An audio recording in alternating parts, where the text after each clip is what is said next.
Yeah, I got called up in back in 07, 08. So I'm sure you guys remember Rick DiPietro. He was with the Islanders there. He's still getting paid.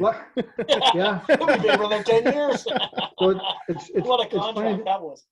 It's funny, the year that I signed with the Islanders was the same year that he signed that 15-year, like $67.5 million contract. So, and actually he was my roommate in training camp as well, my first year there. So he's a bit of a character and kind of a larger than life figure too back then anyway.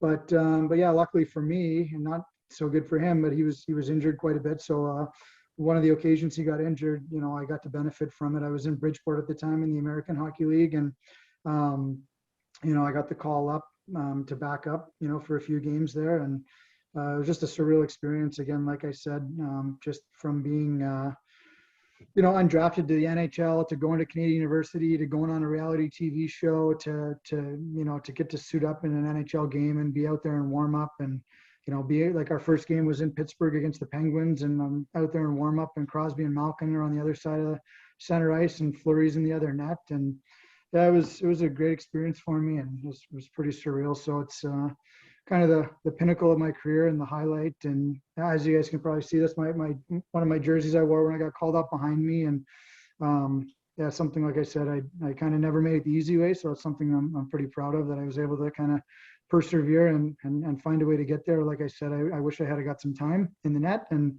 maybe stayed a little bit longer, but just the sheer fact I got a chance to get there and be there for a little bit and have a small taste of it is, something I'm pretty grateful for. Now, was there ever a chance where you thought you might get behind the pipes when you were called up in a game? Yeah, well, I don't know if you guys have ever heard the story, but it's kind of funny, like, and maybe you've seen the movie too, like kind of a side note, but my first NHL game was in Pittsburgh at Mellon Arena. And I don't know if you ever saw that movie. It was like one of those romantic comedies, She's Out of Your League. Yeah, I have. Yeah. So if you go back and you watch the movie, or if maybe you remember, but the main actor there, that Jay Baruchel, he ends up going on a date with a girl to a hockey game, and it's the Islanders versus Penguins game. And that was actually my first NHL game. They filmed that movie like live at the game or whatever. Because I remember going into the rink, we had to sign all this paperwork saying, if they're shooting the movie, and if you ended up in the movie or whatever, you couldn't ask for royalties or whatever it was. But so we had to sign some type of a contract on the way into the rink that night. But I've gone back and watched the movie. I can't find myself to save my life.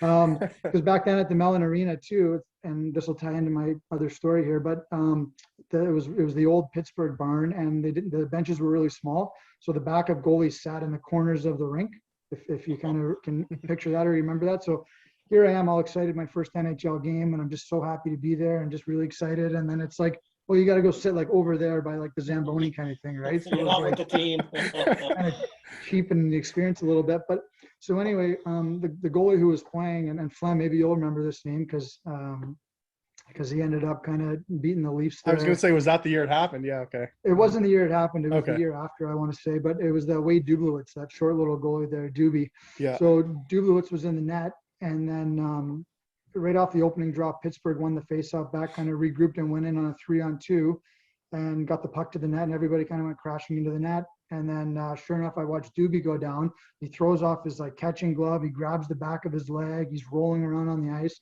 And I thought he blew his hamstring out or something, the way he grabbed the back of his leg. And I look up at the clock and it says, 1941. It's only like 19 seconds into the game. Like it literally just started.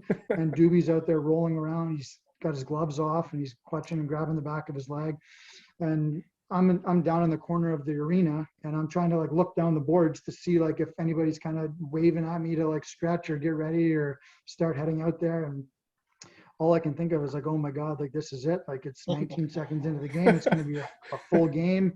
But anyway, long story short, Doobie ended up staying in the game. And then after the first period, I went in, I'm like, Jesus, Doobie, like what happened? I thought you blew your leg out. And I guess when someone went sliding in, they went in feet first, and he got a skate kind of on the inside of the leg, and he panicked and thought he got a cut. And, when you get a cut, you want to put pressure on it. So he threw his glove off and was and it had cut through his pants and his long underwear and everything. And he had like a superficial kind of scrape on his leg, but he ended up staying in the game, and that was as close as I got. But I just remember my heart was racing there. I'm thinking, oh, this is it,